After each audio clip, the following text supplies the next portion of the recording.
안녕하세요. 네, 안녕하십니까. 우리 되게 오랜만에 보는 거 맞죠? 그죠? 명절 때 열심히들 공부했습니까? 이따 숙제 검사, 그죠? 저기 뭐야, 내가 여기 뒷산에서 회초리 꺾어놨거든요. 그래서 이제 이따 숙제 검사하고 숙제 안 돼 있으면 저기 1층에 조용히 내려와서, 그죠? 예, 이렇게 종아리를 걷고 회초리 맞는 걸로 그렇게 합시다. 예. 그쵸. 그래서 지문 꺾은 거야. 물 많이 먹어서 아주 맞으면 많이 아프겠죠. 그죠? 당연히 이제 뭐 추석 때 여러분들 공부들 하셨을 거고, 연휴 증후군에서 빨리 벗어나야 되죠. 그죠? 좀 쉬기도 쉬었을 겁니다. 뭐 아예 공부만 24시간 내내 할 수는 없었을 테니까 다시 페이스 빨리 찾으시고요. 그죠? 자, 보죠. 우리 언어 하던 것들 쭉 이어서 할게요. 우리 교재 42쪽 펴시면 되고요. 그죠? 42쪽 펴시면 되고, 이제 요 부분과 관련해서는 계속 맞춤법 얘기를 하고 있어요. 그래서 지문으로 맞춤법에 관한 여러 내용들이 나온 다음에 실제 선택지의 그 규정에 맞는 사례들을 찾거나 아니면 맞는 설명이나 틀린 설명을 찾거나 이렇게 출제가 되는 부분이었었죠. 오랜만이어서 다시 한번 말씀드린 거고요. 자, 나올 수 있는 내용 중에 이제 맞춤법에서 소리와 관련해서 두음 법칙에 따른 표기들 이런 것들도 제시문으로 나올 수가 있습니다. 그죠? 우리 두음 법칙이라는 것이 뭐예요? 이건 뭐 고등학교 졸업했으면 기본적으로 알긴 아는 건데 오랜만에 보는 용어니까 가볍게는 한번 짚죠. 두음 법칙이 뭡니까? 그죠? 별건 아니고 한자어 같은 경우에 두음이라는 게 첫머리음을 얘기하는 거죠. 그래서 한자어의 경우에 단어 첫머리에 뭘 쓰지 않는다는 겁니까? 니은이나 리을을 쓰지 않는다가 두음 법칙의 대표적인 예입니다. 그죠? 이를테면 우리 이건 기본적인 거죠. 원래는 얘가 뭐예요? 연대. 이렇게 쓸 때는 처음에 니은이 왔기 때문에 어떻게 씁니까? 그죠? 니은을 쓰는 게 여자 이렇게 쓰게 되죠. 이건 원래 뭐예요? 늙을 론데 우리가 로인이라고 얘기하지 않습니다. 이거 두음 법칙 안 쓰고 로인이라고 얘기하는 곳은 조선민주주의 인민공화국에서나 그렇게 로인 이렇게 쓰게 되는 거죠. 자유대한민국에서는요. 그죠? 민주주의를 수호하는 자유대한민국에서는 두음 법칙 적용해서 어떻게 씁니까? 노인 이렇게 쓰게 되는 겁니다. 그죠? 우리가 이미 어렸을 때부터 관습적으로 거의 써왔기 때문에 크게 어려운 것들은 아닌데 이런 기본적인 내용들 말고 이제 추가적인 내용들이 나올 수 있다는 거죠. 자, 다시 한번 말씀드리지만 제가 꼭 암기해야 된다고 말씀드리는 것 이외에는요. 그냥 내용 보고 이해를 하는 게 중요합니다. 이해하는 게 중요하고요. 자, 보세요. 두음 법칙의 적용이라고 나와 있고요. 일단 읽어보면 한자의 첫머리에서만 적용되며 두 번째 음절 이하에서는 어떻게 적는다? 본음. 본음이라는 것은 뭐예요? 원래 음대로 적는다는 거죠. 보면 두음이라는 것 자체가 머리음이라는 뜻이기 때문에 단어의 맨 앞에서만 적용이 되는 거예요. 그러면 두 번째 이하의 음절에서는 두음 법칙이 적용되지 않는다는 얘기죠. 그죠? 자, 예를 들면 우리 원래 요 익자가 숨길 닉이에요. 원래 한자 발음 자체는 숨길 닉인데 단어의 첫머리 나왔을 때는 어떻게 해요? 익 이렇게 적게 되고요. 물론 이제 첫머리가 아닐 때는 본음대로 어떻게 적게 됩니까? 닉 이렇게 적게 되는 거죠. 그죠? 그다음에 우리 양심이라고 했을 때 이 양자가 원래 발음은 뭐예요? 조울 량이에요. 량. 그죠? 리을의 량인데 첫머리에 적을 때는 리을 올 수 없다고 했기 때문에 어떻게 적어요? 양심 이렇게 적게 되는 거죠. 그죠? 우리 이를테면 랴가 첫머리에 왔을 때는 야로 적는다는 규칙이 있는 건데 그 규칙은 굳이 따로 외울 필요는 없는 게 우리 일상적으로 쓰는 어휘에서 이미 구현해서 쓰고 있기 때문에 너무 부담 갖지 않으셔도 됩니다. 그죠? 그 다음에 개량했을 때는요. 첫 음절이 아니라 두 번째 음절이 나오기 때문에 본음대로 어떻게 적는 거예요? 개량 이렇게 적는 거죠. 그죠? 그 다음에 낙원 같은 경우도요. 얘가 원래 발음이 뭐예요? 그렇죠. 즐길 락입니다. 뭐 한자 공부하신 분들은 물론 이게 세 가지 음으로 읽힌다는 거 알기는 알 텐데 두음 법칙에서 그것까지 필요는 없고요. 원래는 즐길 락이고 다만 첫머리에 리을이 왔기 때문에 락 그대로 적는 게 아니라 어떻게 적어요? 낙원 이렇게 적게 되는 거고요. 당연히 두 번째 음절에서는 본음대로 뭐라고 적는 겁니까? 쾌락 이렇게 적게 되는 겁니다. 그죠? 그래서 이런 설명들이 항상 뭐로 나온다고요? 제시문으로 나온다고요. 뭐 두음 법칙이란 이런 것인데 첫머리에서만 적용되고 두 번째 음절 이하에서는 본음대로 적는다 이런 설명들이 나오니까 그거 보고 이게 어떤 식으로 적용되는 건지 이해할 수 있으면 돼요. 자, 다만 이제 여기에서 조금 일반적인 법칙에서 벗어나는 것들이 있기 때문에 별도의 설명이 나왔을 때요 명확하게 적용할 수 있어야 돼요. 이를테면 한자 중에요 렬, 율로 발음되는 한자들 같은 경우가 있는데요. 그죠? 렬이나 율로 발음되는 한자들 같은 경우 있는데 얘네들이 1번 한번 보세요. 요거는요. 어휘 조건이 아니라 의문 조건에 따라서 적는 방식이 달라집니다. 그래서 설명 나왔을 때 정확하게 이해하고 적용할 수 있어야겠죠. 이를테면 렬이나 율로 발음되는 한자들 같은 경우는요. 그죠? 니은 이외에 뭐 받침 뒤에서 자음 받침 뒤에서 그죠? 자, 이 설명 나왔을 때 그냥 자음 뒤가 아니라 뭐가 되는 거예요? 니은 받침 이외, 그죠? 니은 이외에 자음 뒤에서는 렬율로 적는다는 겁니다. 자, 예전 시험 같으면 이런 것들을 다 외웠어야 했어요. 하지만 지금은 외울 필요는 없습니다, 그죠? 그래서 요 설명 나왔을 때 분석할 수 있으면 되죠. 보세요. 원래 요 한자의 음이 원래는 버릴 열자예요. 이건 참고 삼아 말씀드리는 거예요. 그죠? 버릴 열인데 얘가 지금 어때요? 이응 다음에 나왔잖아요. 그죠? 그러면 뭐예요? 니은 이외에 자음 받침 뒤에 나왔기 때문에 그대로 뭐로 적어주는 겁니까? 열 이렇게 적어주는 거예요. 그죠? 그 다음에 결열이라고 했을 때도요. 얘가 원래는 발음이 찌질 열입니다. 그죠? 찌질 열이고 그 다음에 역시 리를 뒤에 나왔기 때문에 열이 아니라 뭐로 적는 거예요? 렬로 적게 되는 거죠. 물론 우리가 가만히 생각해 보면 지금 얘가 첫 음절이 아니라 몇 번째 음절이 다 나와 있어요. 두 번째 음절이니까 기본적으로 두음 법칙의 적용 대상이 되진 않습니다. 그죠? 그래서 그거 생각하면 되는데 다만 이걸 별도로 규정하고 있는 이유가 잠시 후에 보겠지만 첫 음절이 아니라 두 번째 음절 이하에서도 뭐로 적는 경우가 있기 때문에 열이나 율로 적는 경우가 있기 때문에 이건 별도로 규정돼 있는 겁니다. 그죠? 자, 그다음에 세 번째 법률 같은 거 원래 이 율자도 뭐가 되는 겁니까? 그죠? 법률, 율, 법칙 율자가 되는 거죠. 요거. 일단은 두음 법칙의 일반적인 원리에 부합하는데 여기서는 별도로 니은 이외의 자음 받침 뒤라는 조건 추가되고 있어요. 그다음에 합격률이라고 했을 때 그죠? 내년에 우리 100% 정도 나오겠죠? 네. 나와야 돼. 여러분도 살고 저도 사는 길이죠? 그죠? 합격률 100%만이 우리가 사는 길입니다. 그죠? 우리가 사는 길이에요. 그래서 요거 비율율이에요. 그죠? 근데 어쨌든 역시 합격했을 때 지금 기역 받침 뒤잖아요. 그죠? 니은 이외에 자음 받침 뒤기 때문에 률이라고 적게 되는 거고 별도로 규정한 이유가 뭐라고요? 첫 음절이 아님에도 불구하고 뭐로 적는 경우가 있기 때문에 열이나 율로 적는 경우가 있기 때문에 그러면 니은 이외에 자음 받침 뒤에서는 원래 발음 렬, 율 이렇게 적는 거니까 각각을 열이나 율로 적는 것은 나머지 조건이겠죠. 나머지 조건은 뭐겠어요?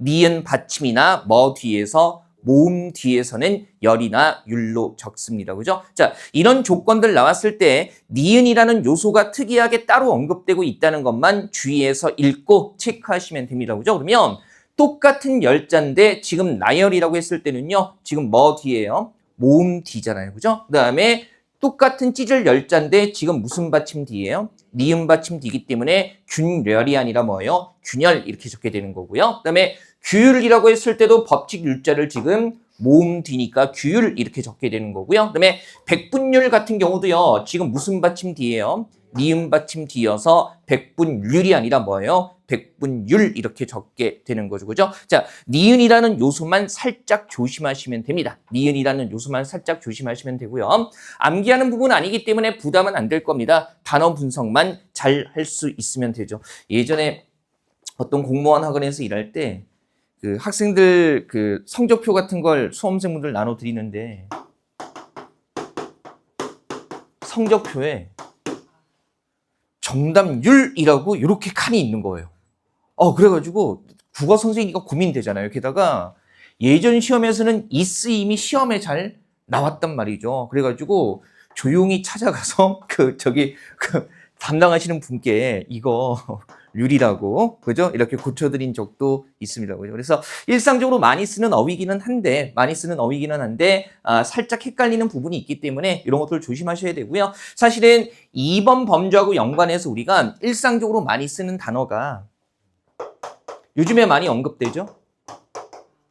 그죠? 환율 같은 단어들은 우리가 이렇게 써본 적이 거의 없을 겁니다. 그래서 이 단어를 왜 말씀드리냐면 이 단어에 바로 우리가 조심해야 되는 무슨 받침이 있기 때문에 니은 받침이 있기 때문에 그래서 니은 받침과 관련해서는요. 이 환율이라는 단어 생각하시면 굉장히 편할 겁니다. 그죠? 연휴 끝나고 조금 뛰었더라고요. 환율 좀 올랐더라고요. 원달러 환율이 좀 올랐더라고요. 아씨. 하긴 뭐 저랑 상관없고요. 마치 이러니까 무슨 외화 투자하는 사람처럼 보이는데 아니 그냥 환율이 오르면 여러 가지 그 부수적인 경제 뭐 효과들이 있으니까 그죠? 이래저래 뭐 긍정적인 면도 있고 부정적인 면도 있고 그렇죠. 자, 그다음에 3번에 역시 두음법칙과 관련해 가지고요. 란인데 얘도 이제 왜 따로 언급이 되는 항목이냐면 원래 발음은 얘가 어떤 무엇을 적는 칸을 의미하는 칸란이에요. 그러니까 어떤 글을 적는 칸 같은 것을 란이라고 얘기하는데 원래는 이제 난간, 란 이렇게 되는데 우리가 요즘에 난간이라고 그런 것들 잘 쓰진 않으니까요. 칸란이라고 그냥 임의로 얘기하는 말씀드리는 거고요. 당연히 원래 발음이 난이니까 어때요? 그 첫 음절이 아닐 때는 본음대로 뭐라고 적어야 돼요? 란이라고 적어야 되는 거죠. 독자란, 정답란 이렇게 적게 되는 건데 얘도 이제 따로 언급되는 이유가 뭐냐면 맨 앞이 아님에도 불구하고요. 결합하는 어휘 조건에 따라서 두음법칙 적용한 것처럼 리을을 뭐로 적는 경우가 있기 때문에 난으로 적는 경우가 있기 때문에 따로 언급이 되는 겁니다. 그죠? 그러면 일단 얘는 어휘 조건 잘 보시면 이 칸란자 같은 경우는요. 한자어 뒤에서는 뭐로 적고요. 리을에 란으로 적고요. 그죠? 그 다음에 고유어나 순우리말이나 외래어 뒤에서는 뭐로 적는다? 난으로 적는다는 거죠. 그래서 어린이 같은 경우는 순우리말이잖아요. 고유어고요. 그 다음에 칼럼 같은 경우는 뭐예요? 외래어기 때문에 이럴 때는 난으로 적게 되는 겁니다. 자, 다시 한번 말씀드리지만 조건을 외우라는 게 아니에요. 설명 남았을 때 그 설명이 어떻게 적용되는가만 이해하시면 됩니다. 그죠? 뭐 어렵지는 않고요. 다만 여기 있는 근본적인 원리를 좀 설명을 드리면 이런 거죠. 앞말이 한자어일 때는요. 맨 뒤에 붙는 란이 단어의 일부로 인식이 되는 겁니다. 그래서 이거 전체가 그냥 한 단어로 보이다 보니까 맨 앞이 아닌 단어에 굳이 두음법칙을 적용할 이유가 없는 거겠죠. 그 다음에 얘가 순우리말이나 외래어 뒤에 붙게 되면은 뭡니까? 순우리말에 한자어 붙어서 만들어진 단어이기 때문에 이것 자체가 하나의 독립적인 단어로 인지가 되는 거예요. 그래서 두음법칙 적용된 것처럼 난이라고 적게 된다는 건데 물론 근본적인 원리가 그렇다는 거고요. 우리가 그것까지 암기할 필요는 없습니다. 그죠? 요거 생각하시고요. 제가 이제 시험지도 바뀐 다음에 문법을 요 정도 양으로 처리하니까 간혹 이제 어떤 친구들이 다른 사람에 비해서 양이 너무 적은 거 아니냐. 이러면 시험 대비 못하는 거 아니냐. 이것보다 양이 많아지면 오히려 시험에 안 좋은 영향을 줄 확률이 굉장히 높습니다. 그죠? 우리는 제가 여기서는 되게 여러분들하고 필요한 것만 제 멋대로 수업하잖아요. 근데 이제 이윤을 추구하는 사설학원, 뭐 이윤 추구하는 게 나쁜 건 아니죠. 모두 다 먹고 살자고 하는 짓이니까. 근데 이윤 추구하는 학원에서는요. 정해진 시수를 맞춰야만 수강료 책정이 가능해요. 그죠? 그러니까 이럴 때면 이런 거죠. 국어는 보통 일주일에 4시간씩 2번에서 8주 단위로 끊기거든요. 그러면 4, 8에 32. 그죠? 심지어는 어떤 수업은 일주일에 4시간씩 3번에서 12시간에서 8주 단위로 간단 말이에요. 96시간. 그래야만 시간당 얼마에서 수강료 책정이 가능하죠. 그러다 보니까 그 시간에 맞춰서 분량을, 디스하는 거 아닙니다. 그냥 현실이 그렇다는 거예요. 분량을 늘려버리는 거죠. 그래서 거기 익숙한 분들이 제 거 들으면 뭔가 좀 양이 좀 적다 싶으니까 불안해 이러면서 그러는데 나쁜 새끼들이죠. 그런 얘기 하는 사람들은. 그죠? 다 알고 있습니다. 알바라는 거. 그래서 가끔 이제 저의 열혈 팬들이 있잖아요. 드문드문. 가뭄에 콩나듯이. 열혈 팬들이 있는데 현직 공무원인데 자기 일은 신경 안 쓰고 제 일을 걱정을 해요. 그래서 커뮤니티에 저에 대한 정보를 수집해서 간간히 연락을 줍니다. 그래서 형님 뭐 아니면 여자분들도 형님이라고 불러요. 그래서 이제 형님 뭐 이런 일이 있습니다. 그래서 냅둬 신경 쓰지 마. 어차피 수험생이 쓴 것도 아니야. 그래서 가만히 놔둘 수가 없어요. 그러면 야 네가 경찰에 연락해서 구속하든가 그러면. 그래서 그냥 웃고 마는데 그죠? 다 이제 필요한 만큼만 공부하세요. 그래서 말 나온 김에 그 긴 연휴 동안에 각자 끝내야 되는 과목 개념 정리 다 끝냈죠? 그죠?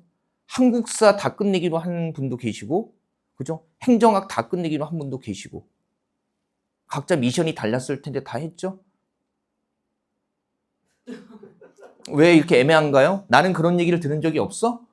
그죠? 했겠죠. 우리 오늘 말고 다음 주부터 이제 상담, 그죠? 다시 또 들어갑니다. 그죠? 한 달 정도 지났기 때문에 중간 점검할 겸 국어도 국어고, 그다음에 우리 현재 국어 공부하고 있는 거 말 외에 다른 과목들까지 어떻게 공부하고 있는지 상담 한번 들어갔는데 그때 한번 점검해보죠. 그때도 회초리를 옆에 두고 상담하겠습니다. 그죠?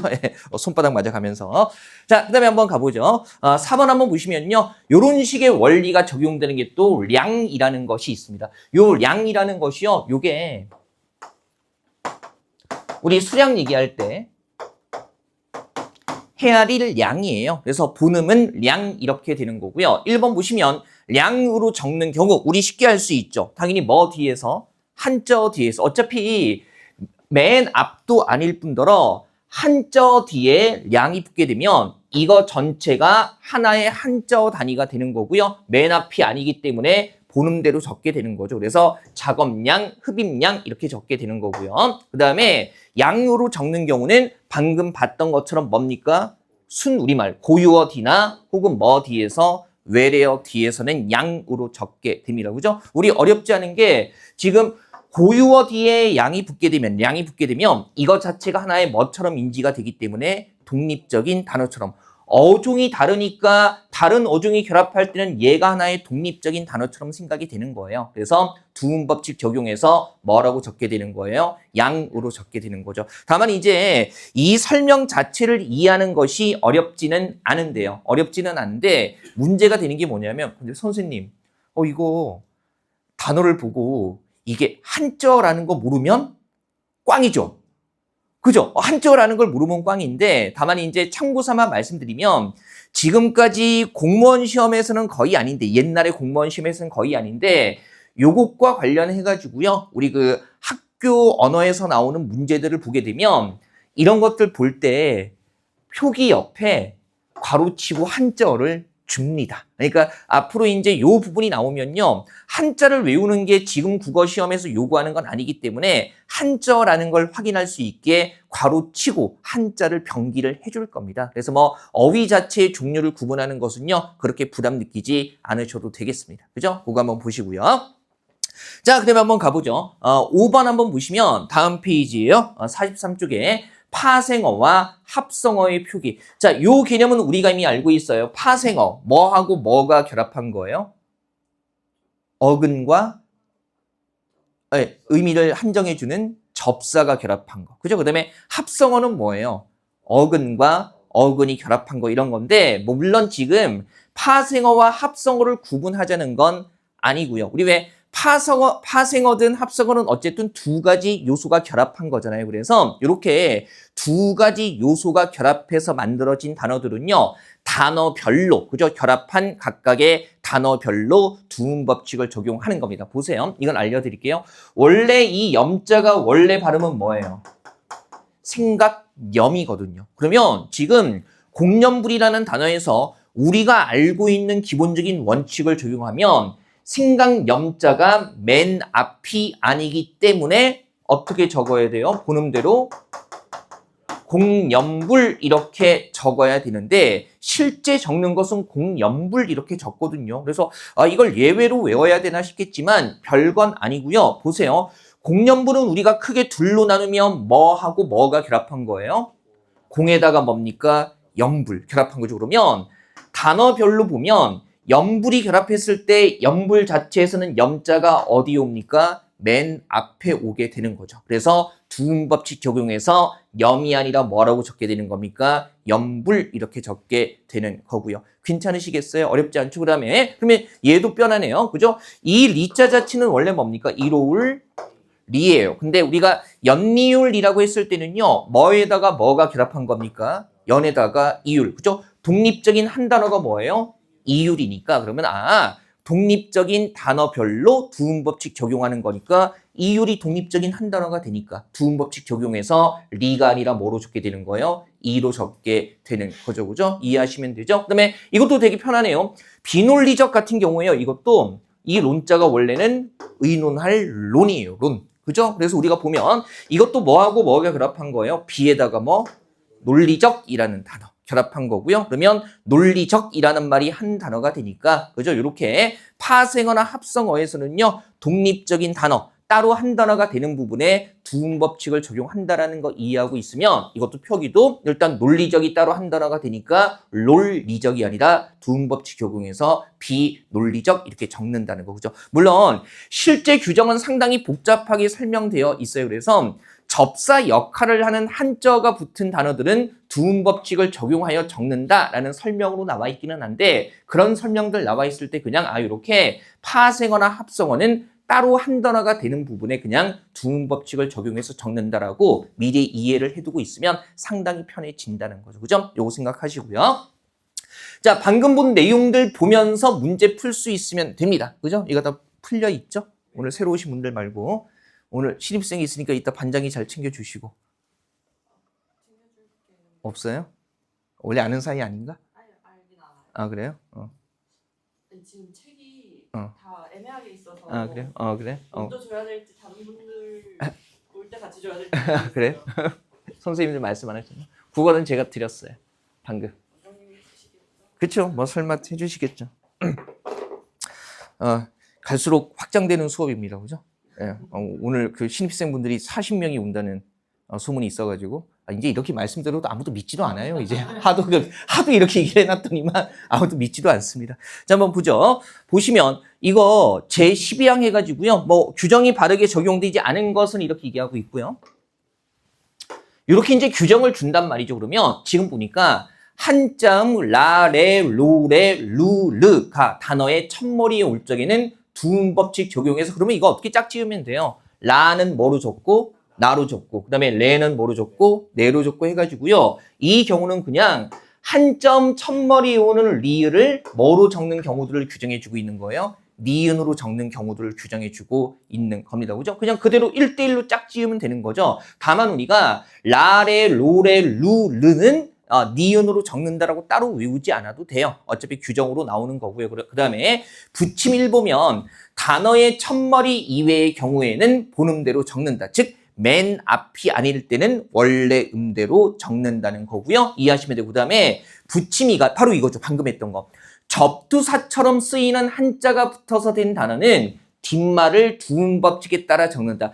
여기서 얘기하는 뒷말이라는 게 따로 뭐가 되는 부분? 한 단어가 되는 부분이 되는 겁니다. 그죠? 그래서 우리 방금 학습했던 거 이해를 해두고 있으면 이런 규정들 봤을 때 복잡하게 보지 마시고 접두사처럼 쓰이는 게 붙었다. 파생어라는 거 아니겠어요? 그 다음에 파생어에서는 따로 뭐가 되는 부분? 한 단어가 되는 부분에 두음법칙을 적용한다. 요거 생각하시면 되는 거죠. 그럼 보세요. 낙원은 일단 괜찮고요. 그 다음에 우리 실낙원이라고 했을 때 따로 한 단어가 되는 부분이 어디예요? 낙원이 따로 한 단어가 되니까. 그죠? 실낙이 따로 한 단어가 되는 부분이 아니잖아요. 낙원이 따로 한 단어가 되니까 그러면 방금 봤던 규정에 따라서 따로 한 단어가 되는 부분에 뭐 적용해야 돼요? 두음법칙 적용해서 어떻게 적어야 돼요? 실낙원 이렇게 적어줘야 되는 거죠. 어렵지는 않죠. 그죠? 규정 가볍게 적용해 보시고요.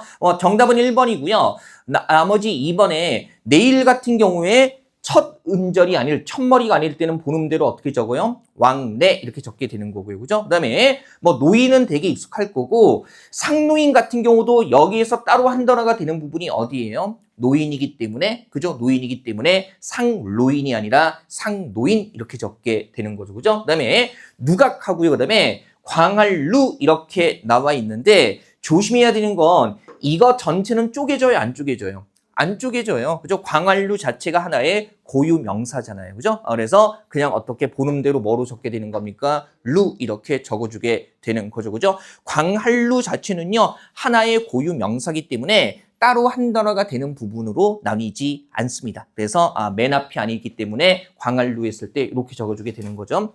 그 두음법칙 정확하게 적용하지 않으면 그 좀 국적을 의심해야 됩니다. 그죠?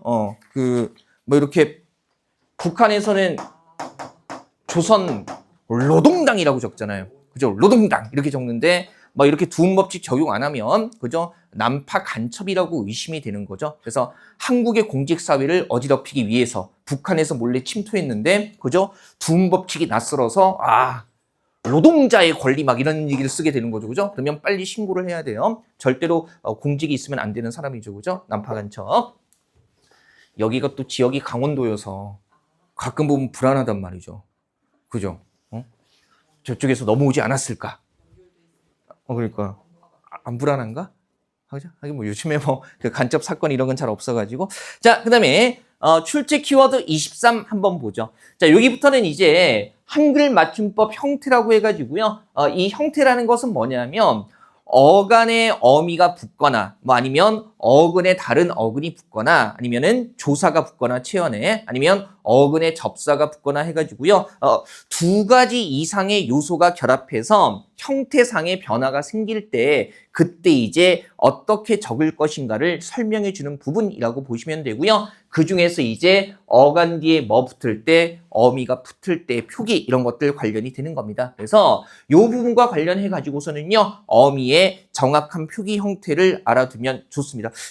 올해 좀 지방직 시험에서 이 국가직 지방직 시험에서 눈에 띄는 게 뭐냐면 그 맨 1번 문제, 첫 번째 문제가 항상 뭐로 나와요?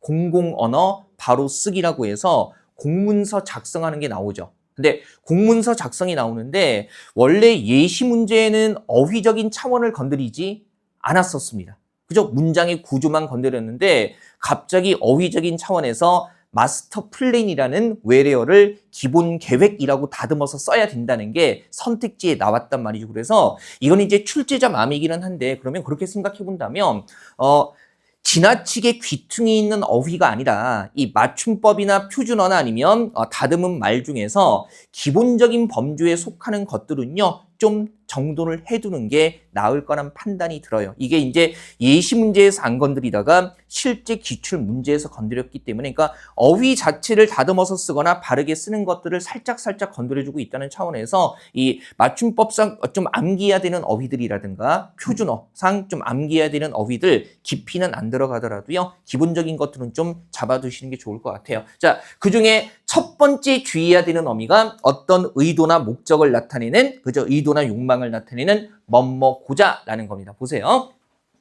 그는 특별히 예의라는 것을 엄격히 우리가 흔히 잘못 쓰는 형태가 이렇게 잘못 쓴다고요.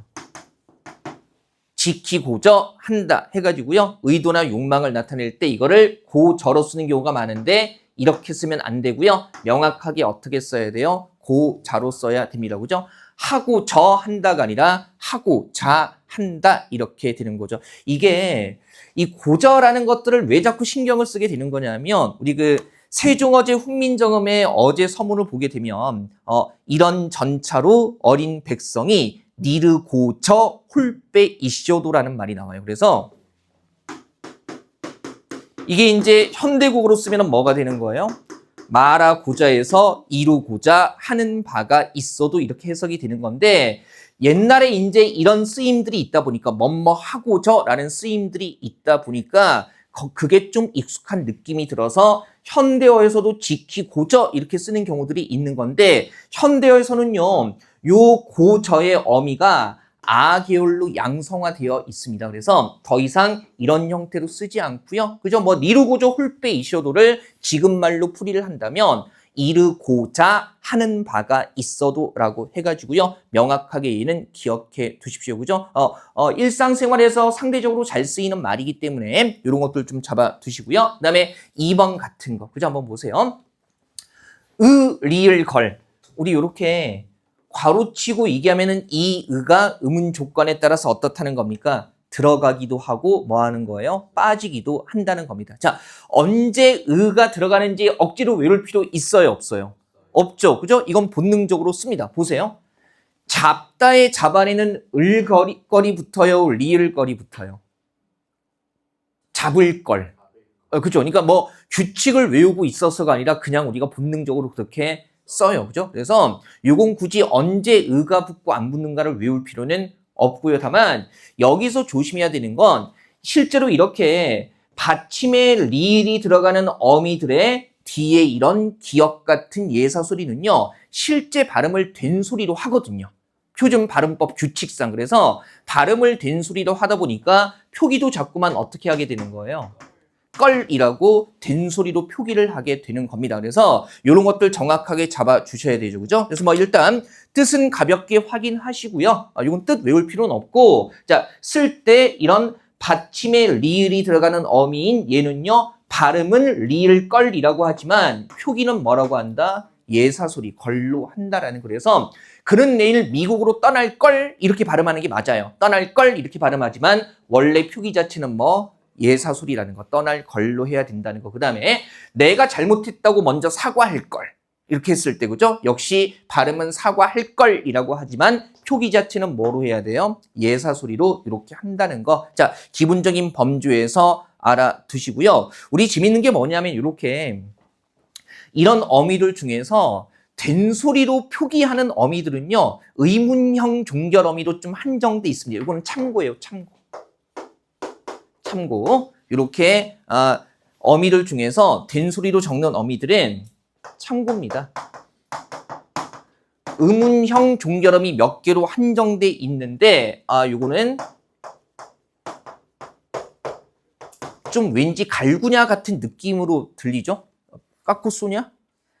자, 말도 안 되는 소리인 거 알고 있습니다. 그래서 이렇게 의문형 종결 어미들은요, 일부 된소리도 쓰는 것들이 있습니다. 까로 끝나는 게 이런 거.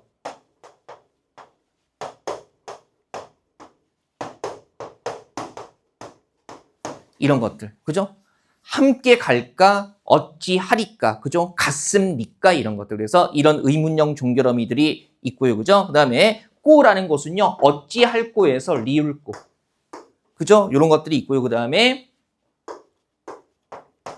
쏘냐는 어찌할 쏘냐, 내가 갈 쏘냐 이런 식으로 쓰이는 거. 그래서 쉽게 생각하면 이렇게 좀 생각하시면 편해요. 이런 어미들 중에서 원래 표기 자체가 된소리인 어미들은 어떤 어미들이다? 어떤 어미들?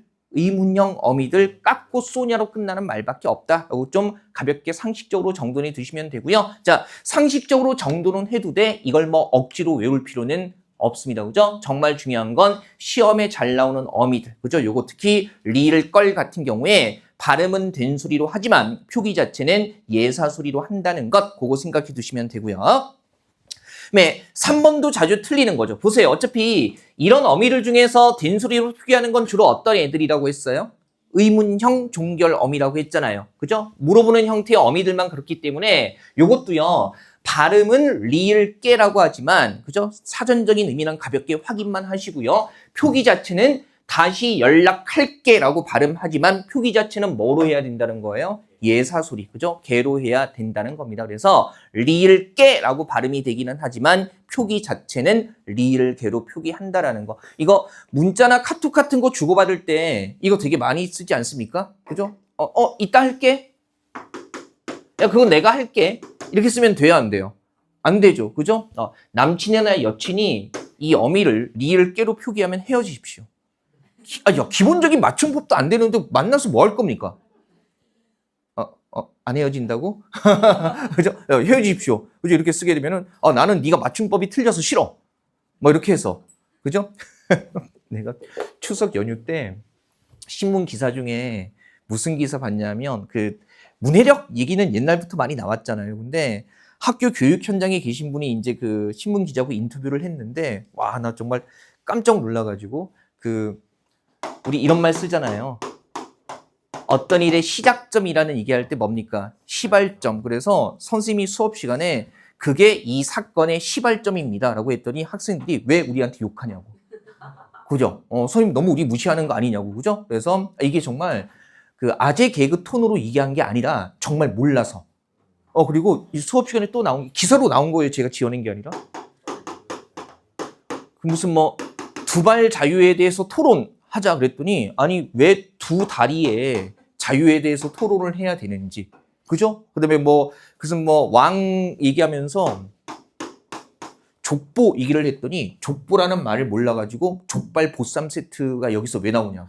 그죠? 이게 예, 족보 그래서 족발 보쌈 세트는 이게 과장된 것 같은데 의외로 이런 그 친구들이 있다는 거죠. 그죠? 있어서. 그래서 정말 저기 뭐 책 읽으면서 모르는 단어 나오면 요즘처럼 검색하기 쉬운 시대도 없는데, 그죠? 안 찾아보고서는 그냥 넘어간다는 게 너무나 놀랍습니다. 그죠? 하기는 뭐 우리 애는 그냥 찾아보기보다는 저한테 물어봅니다.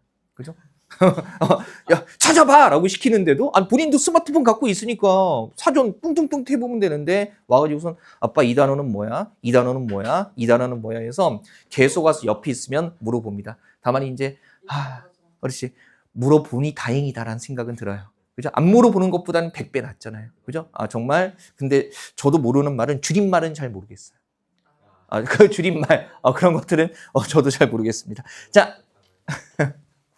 이런 것들 조심하셔야 되고, 그 다음에 4번 같은 경우에 얘도요, 리을 는지라고 남아있는 이런 거죠. 자, 의문을 나타내거나 아니면은 전반적으로 의문을 나타내는 건데, 그죠? 실현될 수 있는지 없는지 보면 우리가 얘가 발음을 하다 보면 지금 받침에 리을이 들어가다 보니까, 그죠? 유음화가 일어나서 어떤 식으로 발음이 돼버리는 거예요. B가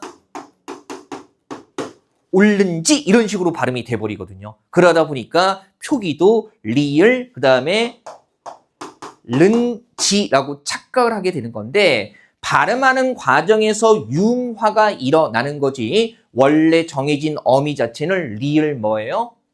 는지입니다. 그죠? 요 리을은 앞말의 받침에 들어가는 거예요. 어간의 받침에. 그래서 리을 는지 해가지고요. 명확하게 뭐가 붙는다는 거, 니은이 붙는다는 거. 그죠? 자, 일상적으로 쓰이는 어휘들은 마스터 플랜 기본 계획, 이게 출제되는 흐름을 봤을 때 지나치게 세부적인 거 말고, 잘 안 쓰는 말 말고 기본적인 어휘들은 충분히 출제될 확률이 있습니다. 그래서 이것도 정확히 알아두셔야 되죠. 가끔 보면 이 옳는지를 발음대로 옳는지 이렇게 쓰는 경우도 있고요.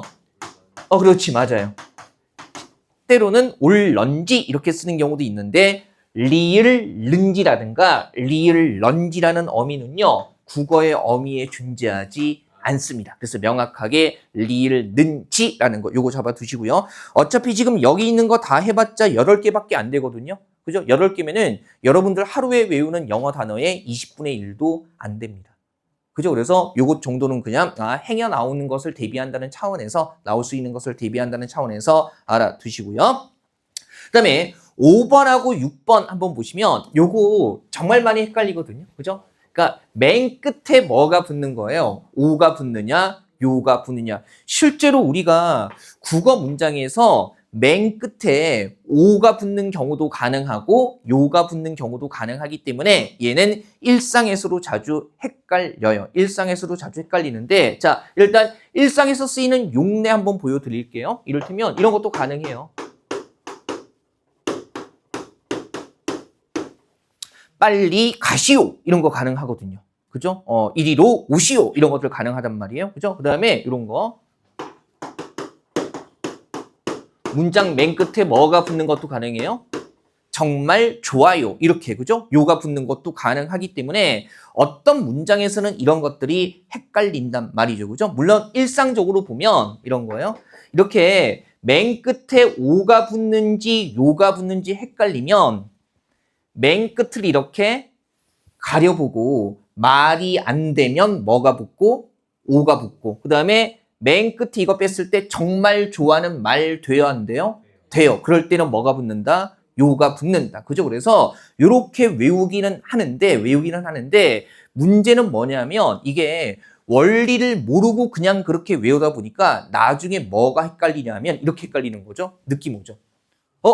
말이 안 돼. 근데 말이 안 될 때 오가 붙는 거였더라? 요가 붙는 거였더라? 그죠? 그러고 나서 헷갈려서 그러면 말이 안 되니까 요가 붙어서 빨리 가시오. 이거 되는 것 같은데? 말하면서 이렇게 간단 말이에요. 이게 이렇게 맨 끝에 거 가리고서는 말 되고 안 되고로 파악하는 게 엄청난 발견 같지만 단순 암기이기 때문에 시간이 쭉 길어지면요 오히려 헷갈릴 확률이 높습니다. 그래서 정확하게 알아둬야 된다는 거죠. 우리가 그러려고 공부하는 거 아니겠습니까? 이렇게 설명하는 것만이 능사는 아니거든. 정확하게 보세요.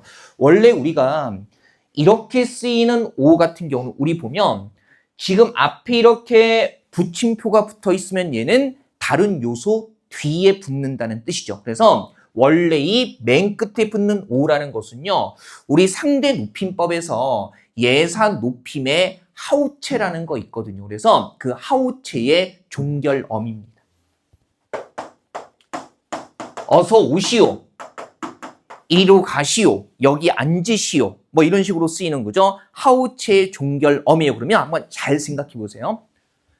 종결 뭐예요? 어이기 때문에 우리 왜 어미는 뭐 뒤에 붙어요? 종결어미는 어간 뒤에 붙거나. 그렇죠, 그렇죠. 여기서 출발하는 거. 그래 맞아. 이거 하우체는 종결어미였어. 그래서 얘는 어미니까 당연히 문법적으로 따졌을 때 어간 뒤에 붙거나. 그 다음에 종결어미는 맨 끝에 붙는 어미이기 때문에 우리 왜 어간 뒤에 붙고 어말어미 바로 앞에 붙는 게 뭐가 있어요? 선어말어미. 그죠? 그러면 종결어미이기 때문에 어간 뒤나 선어말어미 뒤에는 종결어미 오가 붙을 수밖에 없겠군이라고 생각할 수 있다는 거죠. 그럼 보세요. 건강은 건강할 때 지키는 것이 중요하오라고 했을 때 이거는 중요하다의 어간 중요하잖아요. 그죠? 그러면 여기까지가 뭐가 되니까 어간이 되니까 당연히 어미인 오와 요 중에 뭐가 와야 돼요? 오가 와야 되는 거죠. 그죠? 중요하요가 아니라 물론 중요하요는 말이 안 되기도 하지만 중요하오 그랬을 때 요거 어간 이렇게 되는 거고요. 그죠? 그다음에 이거 보세요. 얼마나 심려가 크시오라고 했을 때도요. 그죠? 얼마나 심려가 크시오라고 했을 때도 얘도 한번 보면 우리 왜 요 시가 높임의 뭐가 되는 거예요? 선어말 어미죠. 높임의 선어말 어미가 되니까 그러면 선어말 어미 뒤에는 뭐가 올 수밖에 없어요? 당연히 어말 어미, 종결 어미가 올 수밖에 없는 거죠. 그죠? 그래서 요거 선어말 어미 뒤에는 종결 어미 뭐가 오는 거예요? 오가 오는 겁니다. 자, 여기서 또 착각하시면 안 되는 게요. 어간디나 선어말 어미 뒤에 무조건 오가 오는 게 아니고, 그죠? 뭐하고 뭐 중에, 오와 뭐 중에, 요 중에 둘 중에 하나가 붙어야 될 때, 둘 중에 하나가 붙을 때, 어간이나 선어말 어미 뒤에는 종결어미 오가 오게 된다는 거죠. 물론 이 각각이 중요하가 말이 안 되고 심려가 얼마나 크시 이런 게 말이 안 되는 게 우리가 확인되기는 합니다. 그죠? 괜찮으시겠어요? 이거 한번 보시고요. 그 다음에 6번에 보면 요라는 게 나와 있어요. 자, 이 요는 지금 보세요. 앞에 줄표 같은 게 있어요? 없어요? 없죠. 그죠? 그러면 얘는 우리가 높임의 보조사요예요. 보조사죠? 어쨌든 조사란 말이죠. 조사. 그러면 조사는 어간이나 선어말 어미 뒤에 바로 붙을 수가 없어요. 그러니까 조사는 하나의 완성된 단어 뒤에 붙는 거거든요. 그래서 이거 한번 보세요. 기차가 참 빨리 가지요라고 했을 때 지금 분석해 보면 얘는 가다의 가라는 뭐예요? 어간. 그 다음에 지는 뭐예요?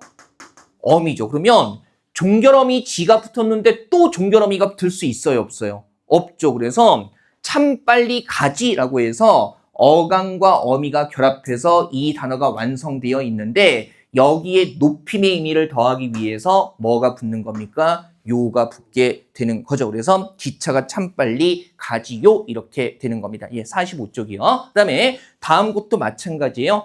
마음은요 덥시 좋아요. 물론 여기도 요가 붙었지만 우리가 봐야 되는 건 문장 맨 끝이니까 그죠? 얘도 보세요. 이것 빼고 좋아 자체가 좋다의 조라는 뭡니까? 어간.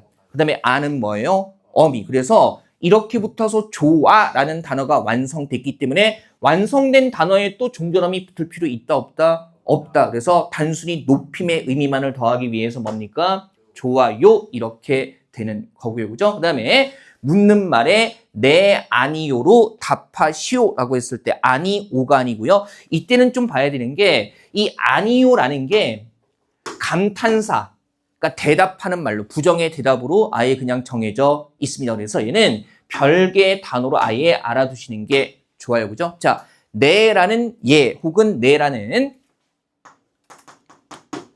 긍정의 대답의 반대되는 부정의 대답은 뭐가 되는 겁니까? 아니요가 되는 겁니다. 그래서 네, 아니요. 그 다음에 이것도 보세요. 아니, 아직 다 못했어라는 것은 예, 다 했어요의 부정이잖아요. 그죠? 그래서 이것도 뭐가 되는 거예요? 아니요. 그 다음에 예와 네와 짝을 이루는 부정의 대답은 뭐가 된다? 아니요가 된다는 거죠. 그죠? 일단은 물론 가리고 하는 방법이 상대적으로 편할기는 할 겁니다. 그죠? 편하기는 할 거예요. 근데 다만 이렇게만 보게 되면은 오가 붙는지 요가 붙는지 명확하게 암기가 지속되지 않기 때문에 오라는 것은 종결 어미, 어간이나 선어말 어미 뒤에 붙는 거고 요라는 것은 이미 완성된 단어 뒤에 붙어서 뭐 그죠? 높임의 의미를 더하는 것이다. 이렇게 생각하시면 되는 거죠. 그죠? 맨 끝에 올 때 요거 좀 살짝 주의하시고요. 자, 가지 조와 이런 것들은 다 말이 돼요. 말이 된다는 것은 완성된 단어라는 거고요. 완성된 단어 뒤에는 오와 요 중에 높임의 의미를 더하는 뭐가 붙는다? 요가 붙는다. 이렇게 생각하시면 되는 거죠. 괜찮으시겠어요? 그죠? 요거 확인하시고요. 여기 붙는 요는요. 이것도 어차피 마음 은 했을 때 조사라는 완성된 단어 있기 때문에 높임 의미를 더하는 뭐가 붙었을 뿐이에요. 요가 붙는 건데 여기서 붙는 것들은 헷갈리지는 않아요. 그죠? 그래서 굳이 뭐 설명할 필요는 없을 것 같고요. 이 보조사 요기 때문에 꼭 그죠? 체언 뒤뿐만이 아니라 용언 뒤에도 붙을 수 있는 겁니다. 우리 이런 노래도 있잖아요. 네? 뭔지 알죠? 그죠? 벌써 머릿속으로 3단 고음 올라가고 있죠? 그죠? 예. 올라가고 있지 않습니까? 그래서 이런 것들이 바로 이제 높임의 의미를 더하는 보조사요가 되는 겁니다. 그죠? 이것도 노래 참 오래됐네. 그렇지 않습니까? 10년 넘었나 벌써? 그럼 우리 지은이 지금 30살 넘었어요? 넘었나? 그래? 아이유 본명이 지은이에요? 몰랐어. 이지은이잖아. 딱 30?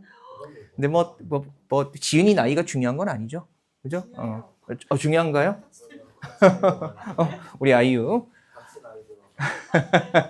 여러분들 세대구나. 같이 나이 들어가는 세대입니까? 그죠? 예. 자, 그 다음에 보죠. 7번에 보면, 이런, 요가 또 나와요. 그죠? 근데 얘는 방금 봤던 요하고는 달라요. 그죠? 지금 보면은 앞에 뭐가 붙어 있나요? 네, 붙임표, 짝대기, 붙임표 붙어 있죠. 그러면 얘는 다른 거 뒤에 붙는다는 건데, 얘는요, 6번의 요하고는 완전히 달라요. 얘는 뭐냐면, 여러 사물들이나 어떤 대상들을 열거할 때 이어주는 연결 어미가 되는 겁니다. 그러면 얘는 쓰임이 한정적이네요. 여러 가지를 뭐 할 때? 열거하면서 뭐 할 때? 연결할 때. 그래서 이것은 말이요, 그것은 소요, 저것은 돼지이다. 그러면 이것은 말이다, 그것은 소다, 그 다음에 저것은 돼지이다를 쭉 뭐 하는 겁니까? 연결하는 거잖아요. 그죠? 그래서 그럴 때는 그냥 뭐가 붙는다? 연결어미 요가 붙는다. 이건 헷갈리는 범주가 아니라 여러 문장을 연결할 때는 그냥 요가 붙는다고 정해져 있는 겁니다. 그죠? 이렇게 보시면 되고요. 좀 암기를 해두면 편해요. 그 다음에 다른 거 8번 마지막이죠. 명사형 어미 음하고 미음 이렇게 남아 있는데 그죠? 이것도 한번 보면 이런 거죠. 우리 일상적으로 의가 들어가고 안 들어가는 것들 같은 경우는요, 일상적으로 헷갈리지는 않아요. 그죠? 보세요. 우리 잡다의 잡에 둘 중에 하나가 붙는다면 당연히 뭐가 붙나요? 잡음 이렇게 쓰죠. 그 다음에 여기 나와 있기도 하지만 그 다음에 믿다의 믿, 여기에는 음과 미음 중에 뭐가 붙어요? 그죠? 미음을 어떻게 붙일 겁니까? 안 되잖아요. 당연히 뭐 붙어요? 믿음 이렇게 되는 거죠. 그죠? 그 다음에 가다의 가에다가 붙으면 가음이라고 써본 적 없어요. 그죠? 예, 뭐라고 씁니까? 감 이렇게 쓰게 될 겁니다. 그죠? 그래서 일상적으로 잘 쓰는데 문제가 뭐냐 하면 이런 거죠. 그죠? 그래서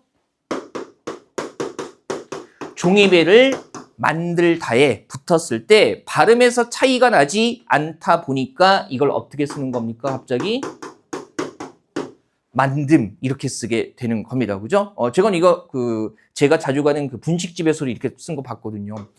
맛집이에요. 동네에 있는데 진짜 맛집인데 세상에 내가 만둣국의 만두가 그 정도로 맛있는 곳을 거의 본 적이 없거든요. 그래가지고 와, 야 이건 진짜 맛집이다. 이건 TV에 알려도 되는 정도의 그런 맛집이라고 생각했는데 어느 날 이제 무심코 지나다니다가 그 가게 입구에 종이 붙은 거 봤는데 아, 저를 번뇌하게 만들기 시작했죠. 여기를 계속 갈 것인가 말 것인가. 제가 그래도 이것까지는 좀 봐줬거든요. 원래는 이렇게 써야 돼요. 그죠? 그래서 여기까지, 그래, 여기까지는 뭐 많이 틀린 걸 했는데, 여기에서, 근데 또 사장님께 말씀드리려고 하다 보니까 또 사장님이 또 할머니셔요. 그래가지고 이걸 또 굳이 뭐 내가 찾아가서 이걸 이렇게 쓰면 안 됩니다. 뭐 이럴 수는 없잖아요. 그죠? 그래가지고 일단은 그냥 갈 때마다 이제 눈에 계속 들어와서 조금 불편하기는 한데 맛이 한 마이너스 0.01 정도 떨어지는 듯한 느낌이 들기는 해요. 이거 발견한 이후로. 마이너스 0.01이면 엄청 적은 거지 뭐. 그죠? 그러니까 전체 100이라면은 거기서 0.01 정도 좀 뭔가 좀 맞춤법이 틀렸기 때문에 채워지지 않는 듯한 그런 느낌이 있기는 한 미세하게. 그죠? 그 미원 고 이렇게 한 자밤 정도의 느낌으로 여기다가 근데 또 장난친다고 또 화내실까 봐.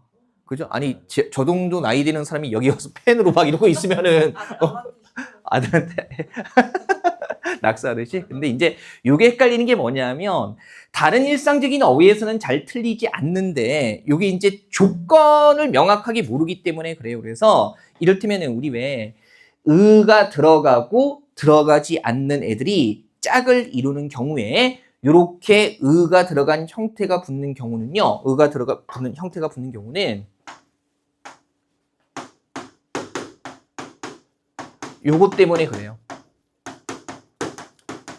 리을 이외의 자음 뒤에 서는요. 그죠? 그러니까 일반적으로 자음 뒤라고 알고 있는데 리을 이외의 자음 뒤에서는 의가 들어간 형태의 어미가 붙습니다. 그래서 그러면 보세요. 우리 왜 물고기를 잡음 같은 경우는 그래도 외우지 않아도 금방 연상은 되거든요. 그래서 잡다의 잡 같은 경우는 받침이 뭐예요?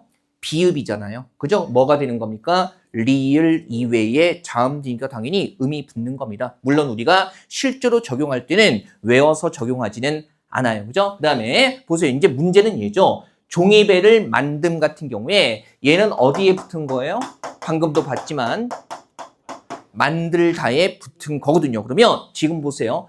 음이 붙는 건 뭐예요? 리을 이외의 자음 뒤입니다. 그러면 지금 리을 받침 뒤에서는 뭐가 붙어야 된다는 거예요? 미음이 붙어야 된다는 거예요. 맞아요. 그래서 만들에다가 그죠? 미음 붙으면 결과적으로 얘처럼 어떻게 나타나는 겁니까? 만듦 이렇게 나타나는 거죠. 어차피 받침을 그냥 미음으로 쓰든 리을 미음으로 쓰든 발음 자체가 다르게 인지되지는 않기 때문에 그래서 헷갈리는 건데 그럼 우리가 여기서 잡아야 되는 것은요. 이를테면 명사형 어미 미음 중에 이 정도는 해야겠죠. 그죠? 자, 앞말의 받침이 리을로 끝나면 음이 아니라 뭘 붙인다? 미음을 붙인다. 그래서 만들에다가 그대로 미음 붙여서 결과적으로 겹받침 뭐 리을 미음으로 나타난다는 거죠. 이런 거.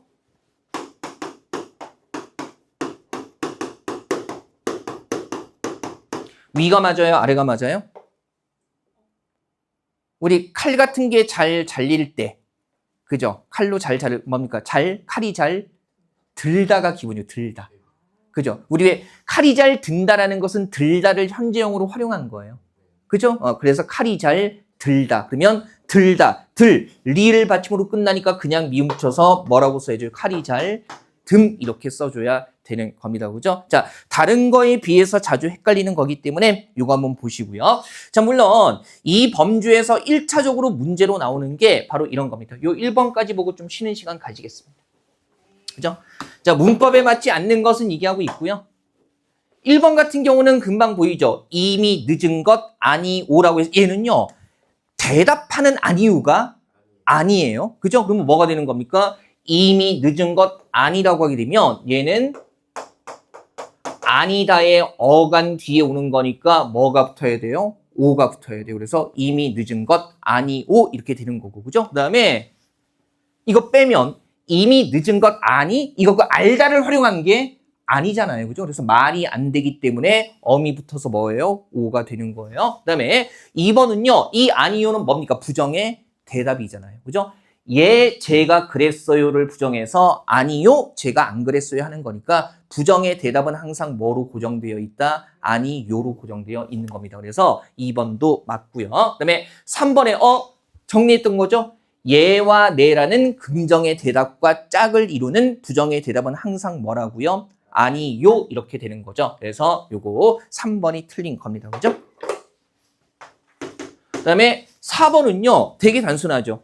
친구가 아니다와 형제다라는 두 개의 문장을 이어주는 거. 연결해주는 어미는 뭐로 고정돼 있다고 했어요? 요로 고정돼 있다고 했죠. 그래서 맞아요. 친구가 아니요 형제랍니다. 이렇게 쓰는 게 맞는 거죠. 그죠? 자, 요 정도는요, 암기할 가치가 있습니다. 그래서 잘 잡아 두시고요.